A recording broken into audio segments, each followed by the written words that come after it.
presenting to you a journey that started in 2004. A journey that started off with 5 universities. Over the years, the scope increased to 16 universities. In 2013, Battle of Minds steps into its 10th edition. The competition kicked off with campus roadshow and activation. Online application window was opened. Highest ever number of registration with 2,481 applicants. Online community was activated on Twitter with feeds of upcoming steps, competition updates, competition history and videos. Only a select group of 100 was shortlisted and the final leg of the journey began.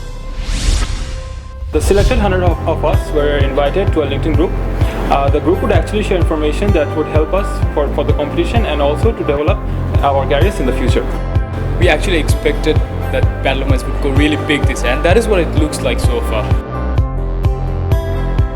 We had a small session that was very inspiring. That kind of made you feel that you'd actually want to win this thing. We just had our group discussion today in the morning where we had to solve a case, and it was a really fun experience.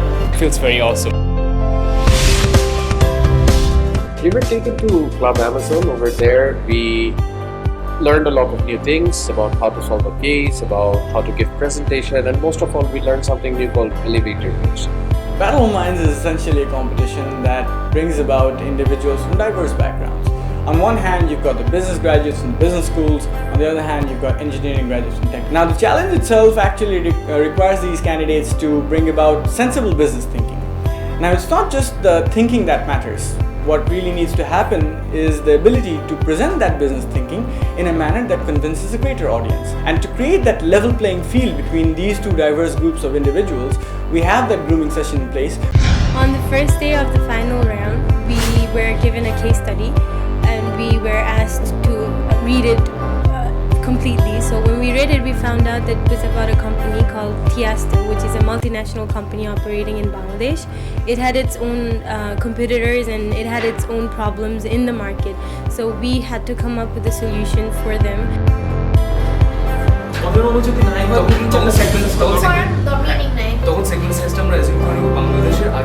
given 8,000 taka. We're asked to buy information which was worth 15,000 taka. Of course, we couldn't buy all the information, so we had to pick and choose which one we will buy and which one we will not buy. There was a lot of information that we could not buy because of the limited budget.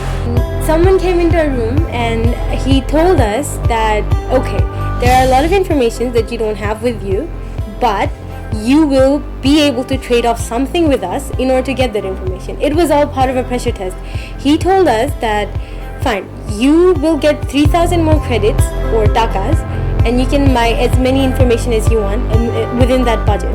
But in return, you are gonna have to give 3 hours of your final day. 3 hours and this graphics guys might come. We're thinking exactly what to do. I mean, what is important right now? More information to move forward with, or should we actually sell off 3 hours of our time? And if we do sell them off, nobody can see the future. I mean, what if we actually really need that 3 hours in the future?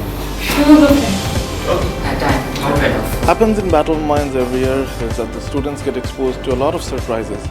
But today, they have actually given us a great surprise by turning down the trade-off that we had offered them.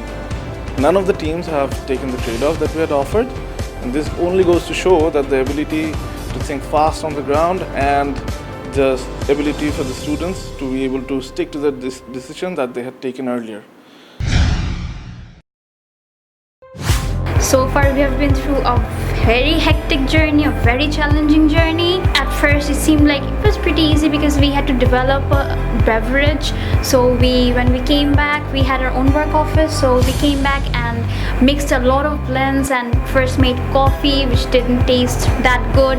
And then we made a lemonade, which did not receive good feedback. And finally we were wondering what to do. And finally we came up with a tea, and then we had to develop on the product. We were still deciding our ingredients, and suddenly we had a surprise visitor, and she tasted our product but she didn't make any comment whether she liked it or not. Suddenly we were provided with a very important fact, that was the cost of water which we actually forgot to include in our product price. Once our product was developed, we weren't provided the price of water, but as the price of water was given to us, it really affected that we adjust. Later on, another addition of $100 million of setup cost was given onto us, and this really did create a problem. On the very same day, we had a presentation, but luckily we were told not to add that. So in one way, we were saved.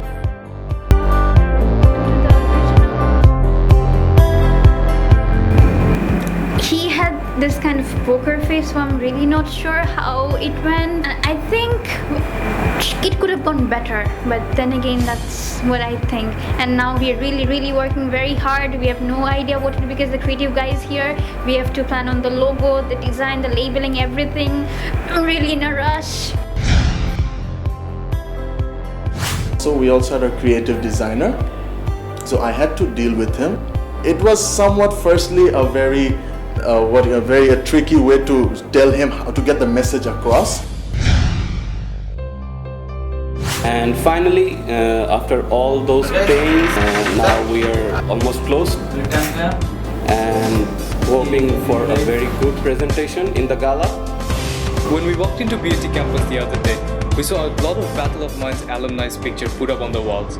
We just hope that today, on the final day, we can justify ourselves so that the next year we can see our pictures hanging on those walls.